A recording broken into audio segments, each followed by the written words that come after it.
파멜라 헤넬의 빈칸의 비밀이라는 책에 나오는 내용을 소개하면서 오늘 말씀을 시작하고자 합니다.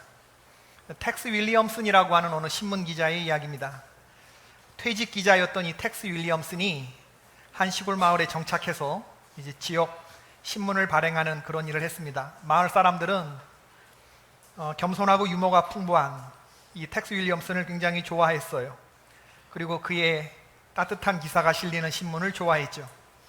근데 가끔 이상한 일이 생겼는데 1년에 한두 차례 신문에는 기사가 담겨 있지 않은 이 빈칸란이 실리는 때가 있었습니다.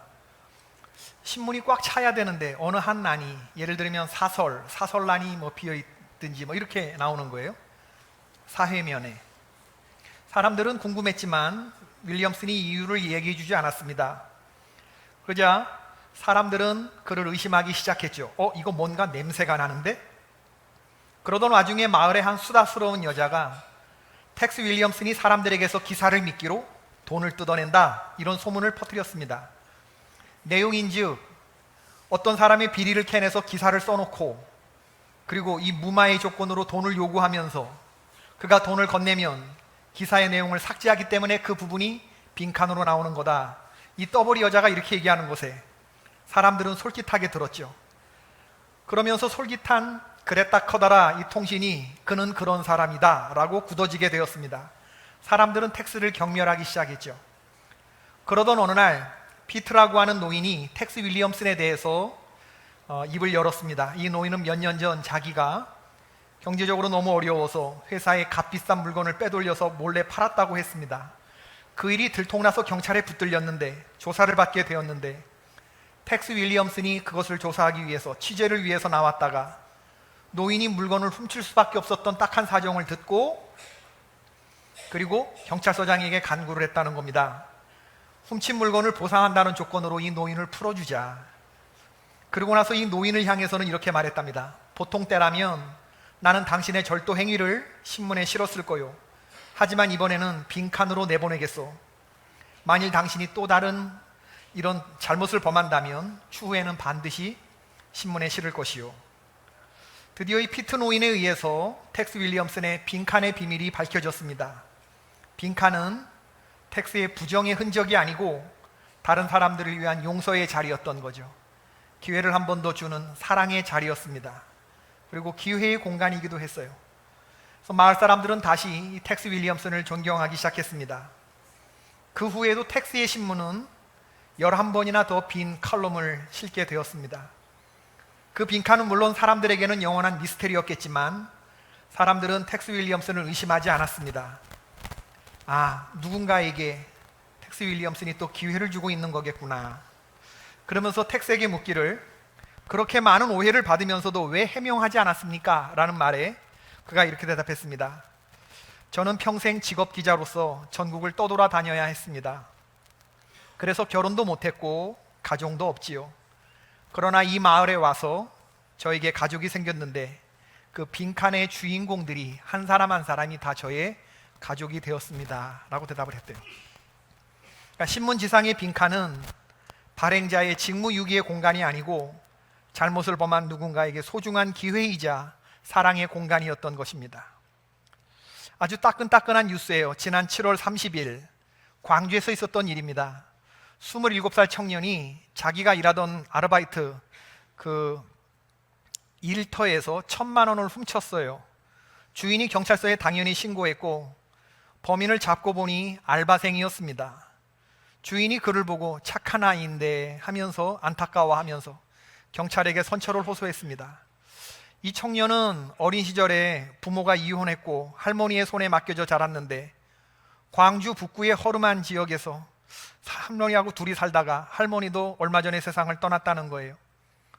홀로 남겨진 이 청년은 이런저런 아르바이트를 하면서 하루살이 인생을 살았는데 휴대폰으로 상품을 사들이고 다시 되파는 걸로 푼돈으로 끼니를 때우기도 했습니다.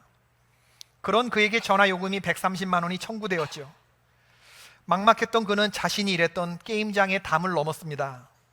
새벽 3시 30분에 그리고 1,000만 원을 훔쳤는데 사건 발생 10일 만에 붙잡힌 거예요. 전화비 내고 또 얼마 쓰고 그리고 수중에 1,000만 원 훔친 거에서 770만 원이 남아 있었다고 그래요. 피해 업주는 이 돈을 돌려받고서 범인이 이 알바생인 줄 알았으면 나는 경찰에 신고하지 않았을 겁니다 라고 말했대요. 그리고 처벌을 원치 않으니 이 아이를 용서해달라고 말했답니다. 그리고 경찰서에서 조사받고 나오는 대로 나를 다시 찾아와라. 그리고 네가 원한다면 하던 일을 계속해도 좋다. 그리고 앞으로 휴대폰 전화비는 내가 내주겠다고 주인이 말했답니다. 주인은 알바생을 완전히 용서했어요. 주인의 용서를 받은 알바생의 눈에 눈물이 고였다. 이게 지난주에 있었던 기사입니다. 예수님이 이 땅에서 전한 말씀 중에 가장 주요한 주제가 천국이라고 했습니다. 회개하라, 천국이 가까웠다. 요 몇 주간 제가 말씀드리는 것이 뭐였습니까?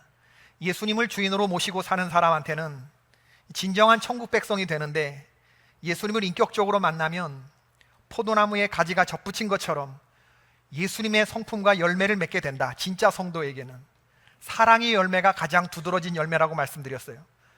강도 만난 이웃에게 좋은 사람이 되어줬던 선한 사마리아인의 비유, 광주로 파송되어서 고아와 과부들을 위한 사역, 간호사역을 하셨던, 이름대로 천천히 평화롭게 그렇게 사역하시다가 54세 일기로 돌아가신 서서평 선교사님의 말씀도 드렸고, 그리고 미워하는 마음 없이 아낌없이, 제가 기어이 이 노래를 부르고 마네요. 지난주에는 주님의 은혜로 참았는데, 아낌없이 사랑을 주기만 할 때 수백만 송이 백만 송이 꽃은 피고 그립고 아름다운 내 별나라로 갈 수 있다네. 천국의 주인은 하나님이신데, 그 하나님은 사랑의 주인이신데, 사랑의 하나님이신데, 그 하나님의 파송을 받고 우리는 이 땅에 사랑의 선교사로 온 사람들인 줄로 믿습니다.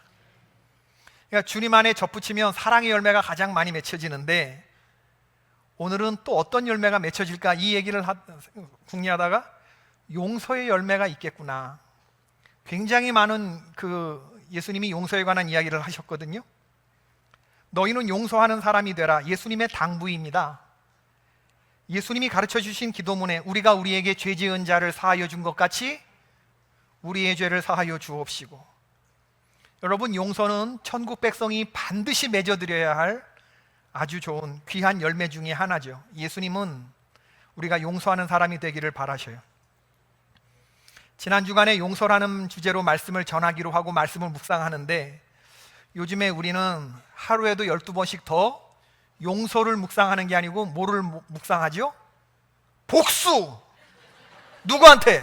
1번한테! 저쪽!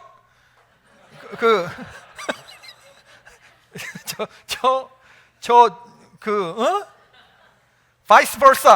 니들이 그렇게 나온다면 우리 똑같이 역으로, 이러면서 우리는 마음속에 하루에 12번씩 지금 기사를 검색하며 저들이 뭐라고 얘기했는지를 확인하며 우리는 동일하게, 아니면 그보다 더, 우리 이런 거 묵상하고 살잖아요. 용서? 복수는 나의 힘. 지난 주간 분당 판교로를 지나는 길에 길가에 있는 우리들 교회 건물을 봤어요. 눈에 띄는 표어를 걸었더군요. 용서는 최고의 복수입니다. 이렇게 써 있은 거 봤어요. 용서가 복수다. 용서가 복수다.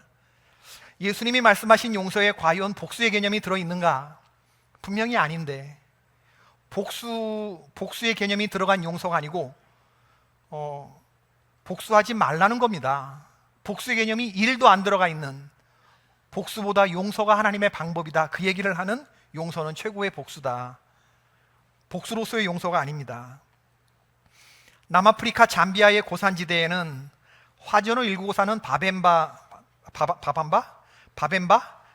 부족이 있는데, 이 부족이 사람들에게 주목받게 되는 것은 이 부족에게는 범죄가 거의 일어나지 않는다는 거예요. 여러분, 사람들이 어울려 사는데 어떻게 사건 사고가 없겠어요? 왜 이 부족은 사건 사고가 없는 것일까? 어떻게 이 부족 안에서 이런 일이 가능한 걸까? 그걸 인류학자들이 조사해 봤는데, 그건 이 바벤바 부족만의 범죄한 사람을 다루는 특별한 재판법에 있다는 겁니다. 이 부족은 만일 범죄한 사람이 있으면 그를 마을 한복판에 세운대요. 그리고 마을 사람들이 다 나와서 이 범죄한 사람 주변을 삥 둘러 선다는 거죠. 그럼 그 다음 장면이 상상이 되잖아요. 사람들이 그 사람을 향해서 욕을 하고 고성을 지르고 정죄를 하고 돌을 던지고, 이게 우리가 생각하는 일반적인 범죄자에 대한 처벌의 모습 아닙니까? 일벌백계, 아주 본때를 보여주는, 이래서 범죄의 재발을 막는, 그렇죠? 범죄자를 아주 심하게 체벌하는, 징계의 채찍을 휘두르는 따끔한 본보기를 보여주는, 이게 우리의 생각하는 방식인데, 이 바벤바 부족은 그러지 않는다는 겁니다. 바벤바 부족에게는 우리가 생각한 것과 전혀 다른 장면이 펼쳐지죠. 잘못을 저지른 사람을 가운데 세워두고 마을의 모든 사람들이 돌아서서 그에게 칭찬 한마디씩을 하는 겁니다. 잘못을 저질렀는데 무엇을 칭찬한다는 말인가? 이런 겁니다. 죄 지은 사람이 과거에 했던 것 중에 온갖 선행을 기억하고 칭찬해 주는 거예요. 그 사람의 좋은 성품을 떠올리는 거죠. 내가 너를 알아. 너는 어렸을 때 아주 착한 사람이었어. 너는 힘없는 할머니를 도와주었어. 내가 봤어. 지난번에 우리 가족이 먹을 게 없었을 때 너는 너의 식량을 가져다가 우리 집에 가져다 주었어. 너의 뛰어난 사냥 실력 때문에 지난번 사냥에서 우리 부족이 좋은 사냥감을 잘 얻을 수 있었어. 지난번 마을에 일손이 필요했을 때 너의 힘센 그 도움 때문에 큰 일을 잘 치룰 수가 있었어. 작년에 비가 쏟아졌을 때 네가 우리 집 지붕을 고쳐줬어. 내가 그 일을 기억해. 그래서 너한테 내가 참 고마워. 그 사람을 비난하고 정죄하는 것이 아니라 칭찬하는 칭찬 폭격이 이루어지는 거예요. 그러면 이 사람이 무슨 생각을 하겠어요? 이게 한두 마디 하고 끝내는 게 아닙니다. 없는 얘기 지어내는 거 아닙니다. 과장이나 농담은 엄격하게 금지된대요. 진심으로 그 사람이 했던 일만 칭찬한대요. 한두 마디 하고 그치는 게 아니라 하루 종일 밥 먹고 그 다음날 다시 모여서 또 칭찬 폭격을 하고 또 때로는 며칠에 걸쳐서 그렇게 한대요. 그러니까 바벤바족의 범죄인 재판은 판사도 없고 검사도 없고 변호사만 수백 명 모인 법정에서 이루어지는 거하고 똑같은 거죠. 이런 사람들의 칭찬을 듣다 보면 이 사람은 내가 어떤 사람인가를 생각해 보는 거죠. 자기의 잘못한 것을 그럼 부끄러워하지 말라는 얘기. 그렇지 않아요. 마을 사람들이 모든 일을 작파하고 하루 이틀 3일을 지금 나 때문에 이루고 있는 걸 본인이 아는 거예요. 어떻게 모를 수가 있겠어요? 아, 내가 이렇게 마을 사람들과 연결되어 있고 내가 이렇게 사람들의 사랑을 받는 존재구나. 내가 앞으로 이런 잘못을 저지르면 안 되겠구나. 이러면서 잘못을 전심으로 뉘우치고 울먹울먹하면서 회개를 하기 시작하는데 자기를 새롭게 발견하는 순간이죠. 그럼 이제 칭찬 폭격도 다 이제 끝나는 그런 시점에 부족 사람들이 한 사람씩 그에게 다가가서 그를 안아준다는 거예요. 쓰다듬어주고 그가 새롭게 태어났다는 의미로 부족 전체가 큰 축제를 벌이게 된다는 거예요. 그럼 우리 생각에 바벤바 부족은 이런 축제가 자주 일어나겠구나, 사건 사고가 계속 있을 테니까. 아니요, 그렇지 않대요. 이 부족을 연구하는 학자들의 말에 의하면 그 축제를 보는 것은 하늘의 별 따기와 같다. 잘못을 사랑으로 덮어주는 바벤바족 안에서 범죄가 일어나는 일은 극히 드문 일이라는 겁니다. 그러니까 이 바벤바족은 범죄를 정죄하기보다는 용서하는 방법을 택한 거죠. 이런 걸 본다면 용서가 최고의 복수인 거죠. 용서가 최고의 징벌인 거죠. 징벌이라서 징벌이 아니고 용서의 힘이 복수보다 더 큰 겁니다. 그런데 이런 것과 정반대의 스토리가 있지 않습니까? 내 아버지를 죽인 원수, 내가 반드시 복수하리라. 그러면서 이제 얘가 칼을 갈죠. 부엌 칼을 갈고 식칼을 갈고 마음 칼을 갈고, 그리고 내 아버지를 죽인 원수를 찾아가서 복수합니다. 그러면 그 죽인 원수의 아들이 또 그 자기 아버지가 죽는 걸 보면서 이 사람을 지켜보고 내 아버지를 죽인 원수 내가 반드시 복수하리라. 그러면서 얘도 부엌 칼을 갈고 식칼을 갈고 마음 칼을 갈고, 결국에는 간디의 말처럼 눈에는 눈 이에는 이, 이런 생각은 우리 모두를 눈멀게 만드는 복수가 악순환되는 거 아닙니까? 오늘 본문 말씀이 뭐냐 하면 이 비유 역시 천국이 어떤 곳인지를 설명하는 예수님의 말씀입니다. 주인과 만달란트 빚진 종이 등장해요. 결산한다 했습니다. 결산. 만달란트 빚진 자가 갚을 것이 없었어요. 그러니까 주인이 말합니다. 25절에 주인이 명하여 그 몸과 아내와 자식들과 모든 소유를 되팔아 갚게 하라 하니. 도대체 만달란트가 얼마길래 그 사람과 그 가족과 아내와 자식들까지 그 모든 소유를 다 팔아서 갚으라고 말하는가? 우리가 만달란트를 이해할 필요가 있는데 이 달란트라고 하는 것은 로마 제국의 화폐 단위입니다. 정확하게는 금의 단위죠. 금 한 달란트는 어느 정도의 돈이냐? 6천 데나리온. 한 데나리온은 보통 사람의 하루 품삯이에요. 그러니까 한 사람이 10만 원을 번다고, 하루에 10만 원을 번다고 생각하면 한 달란트는 얼마죠?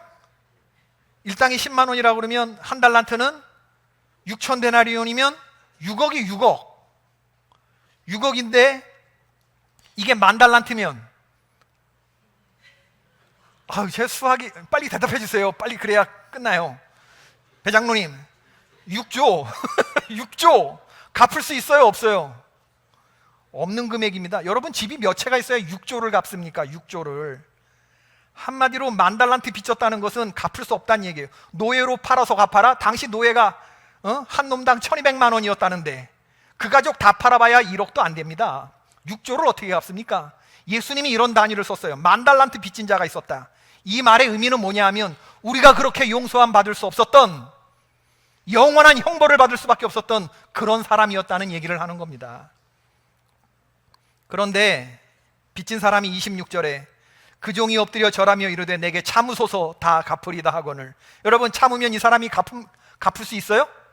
참아주면 갚아줘요? 어림도 없는 얘기죠.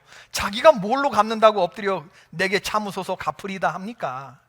그런데 더 말도 안 되는 일이 일어났어요. 27절 그 종의 주인이 불쌍히 여겨 놓아 보내며 그 빚을 탕감하여 주었다. 도대체 그 사람이 어떻게 얼마나 엎드려서 간절히 간구했는지 모르지만 주인이 그 사람을 보고 탕감해 주었다고 했어요. 예나 지금이나 현실적으로 이런 일들은 일어나지 않습니다. 그런데 그 다음에 탕감받은 사람이 밖에 나가자마자 일이 생겼어요.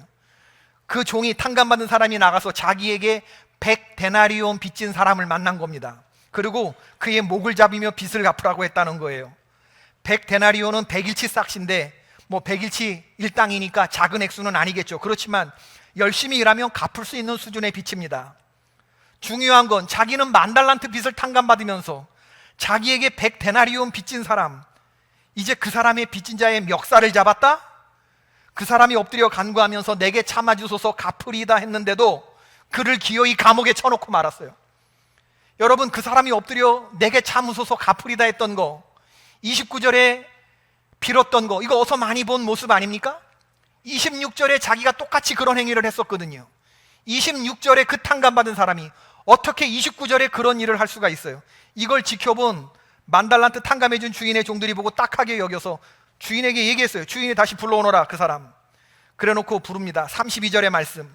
이에 주인이 그를 불러다가 말하되 악한 종아, 내가 빌기에 내가 네 빚을 전부 탕감하여 주었거늘 내가 너를 불쌍히 여김과 같이 너도 내 동료를 불쌍히 여김이 마땅하지 아니하냐? 주인이 종을 뭐라고 불렀냐면요, 악하다고 했어요. 빚을 안 갚아서 악하다고 말한 거 아닙니다. 빚은 이미 다 탕감해 줬어요.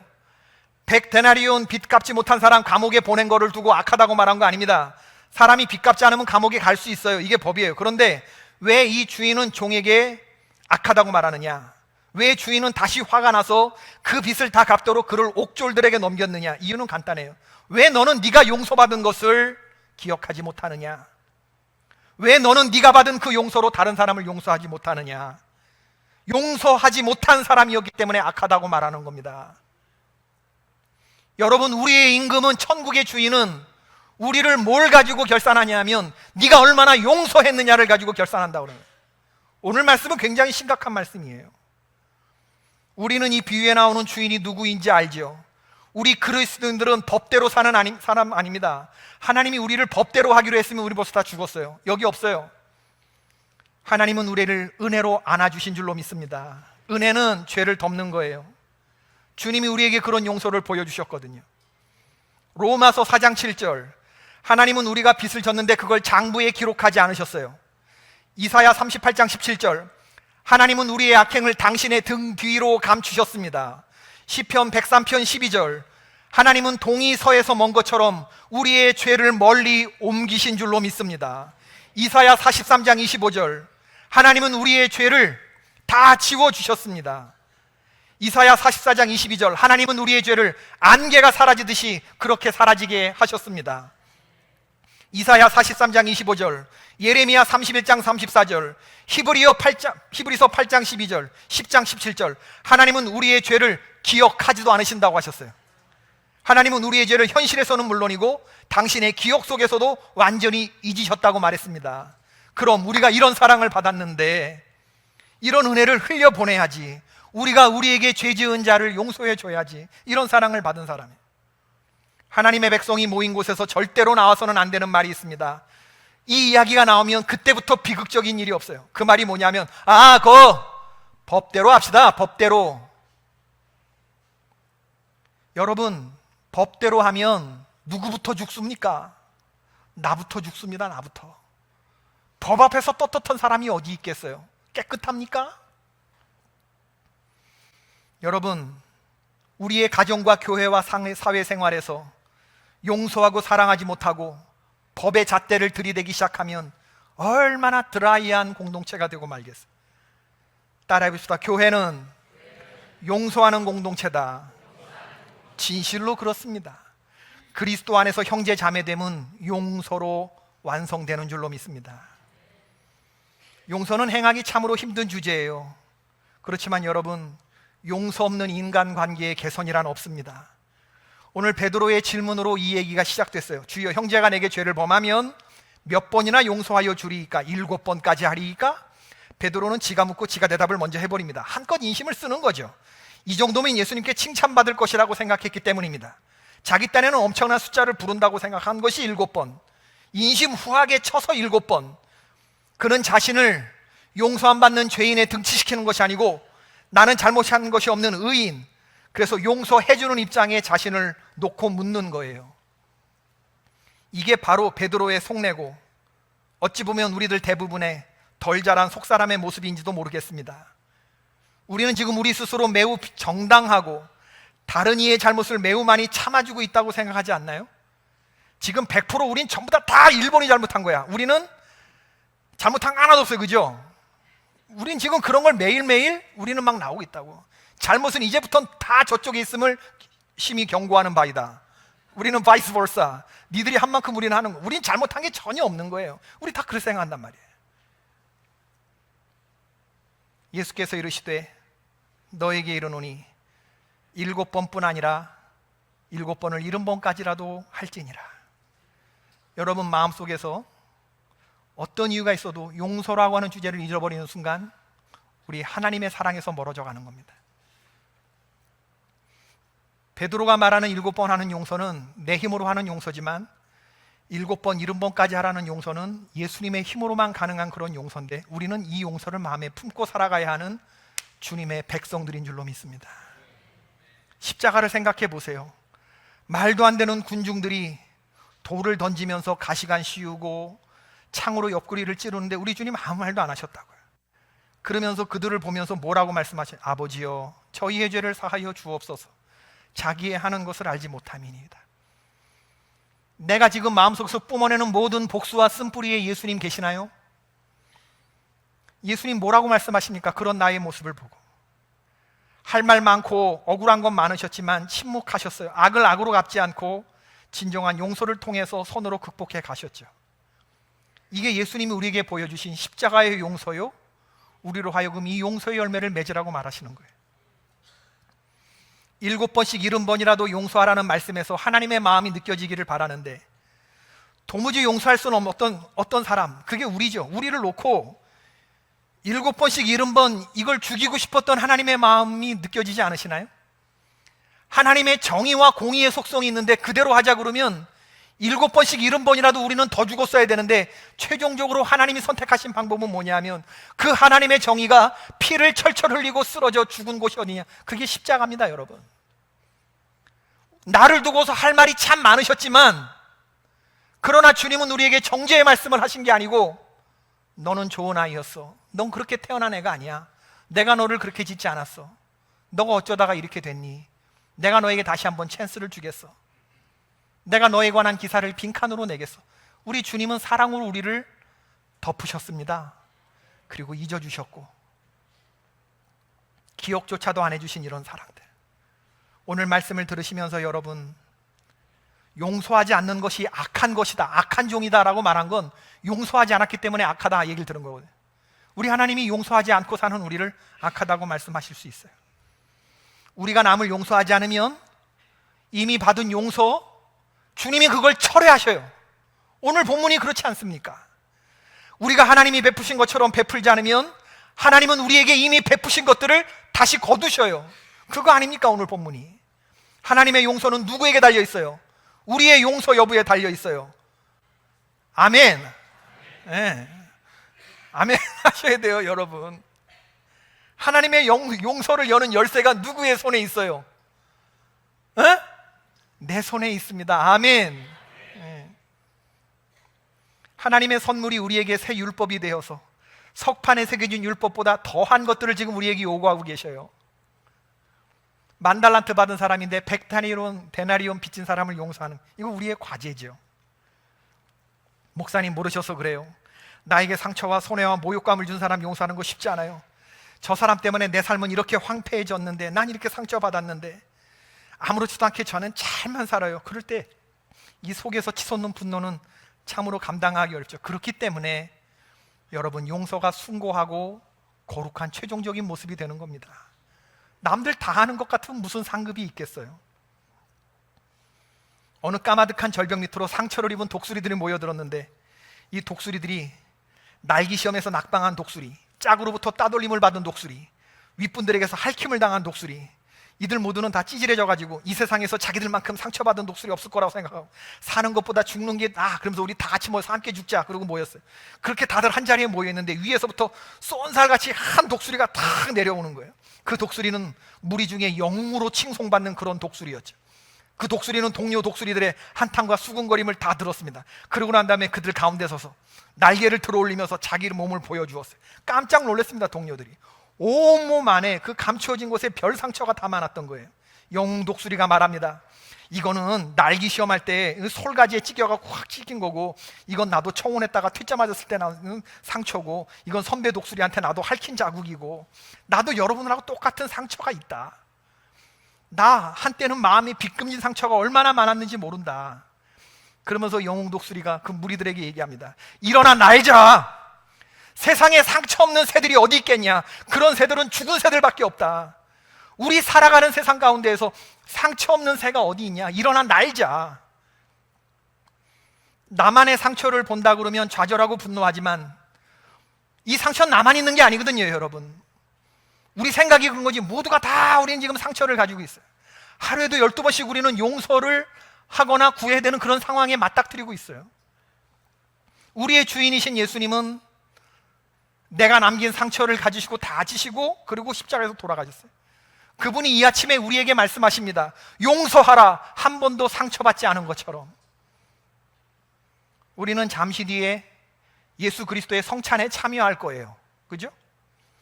그리스도의 살과 피를 먹고 마심으로 주님을 닮고자 하는 거룩한 성례, 그 성례에 이제 우리들이 참여하게 되는데, 여러분 앞으로 나오실 겁니다. 저는 하나님이 저와 여러분들을 성찬의 자리로 리콜하신다.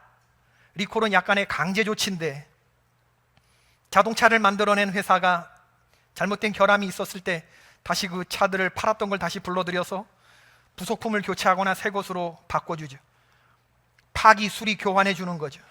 하나님이 우리를 잘못 만드신 것은 분명히 아니에요. 그렇지만 죄악 세상에서 험한 사람들하고 어울려 살다 보면 우리도 모르게 우리가 원수의 얼굴을 닮아 있는 거 있어요. 그리고 우리 안에서 망가진 것들이 생길 수 있어요. 주님의 성찬에 우리를 부르시고 회개함으로 다시 부르셔요. 여러분, 우리 안에 심각한 용서라고 하는 기능이 망가져 있는데, 돌아다니는데 전혀 지장 없으니까 그냥 그렇게 다니는 거예요. 그래서 리콜을 해도 리콜에 반응하지 않는 차가 한 30%쯤 된대요. 왜? 지금 끌고 다니는데 지금 지장이 없으니까. 그러나 여러분, 그건 굉장히 큰일 나는 일입니다. 주님 앞에 나오셔야 돼요. 용서의 기능이 지금 망가져 있어요. 하나님께서 그것을 영적으로 리콜하시는 거죠. 용서의 왕, 용서의 주인, 10,000달란트를 탕감해 주신 그 주님 앞에 우리가 다시 살과 피를 먹고 마시는 일에 서는 겁니다. 심각한 결함이 있었음에도 불구하고 교체하지 않았던 부분을 교체하셔야 돼요. 해야 한다는 것을 알면서도 애써 외면했던 우리 안에 있는 심각한 장애의 용서, 그 용서를 하나님 오늘 리콜하시길 바라요. 여러분, 용서에 심각한 장애가 생겨서 하루에도 7번씩 마음속에서 쓴 것들이 마구마구 올라와 있는데도 우리는 애써 모른 척, 고장이 났다고 인식하지 못하고 남들 다 그러고 살지 않아 퉁치고 지나가면서 살아요. 아닙니다, 여러분. 교체해야 돼요. 교체받아야 돼요. 주님의 심장으로 교체할 수 있게 되기를 바랍니다. 십자가의 주님을 주인으로 모신 천국 백성의 용서가 저와 여러분의 삶 가운데에서 지금 이 시대에 우리나라에서도 아름답게 열매 맺는 그런 일이 있기를 주님의 이름으로 축원합니다. 이제는 우리 주 예수 그리스도의 은혜와 하나님 아버지의 지극하신 사랑과 성령님의 감화하시고 감동하심이 천국 백성의 용서의 아름다운 열매를 맺고자 결심하며 흩어지는 주님의 귀한 종들에게 지금부터 영원까지 함께 하시기를 간절히 축원하옵나이다. 아멘.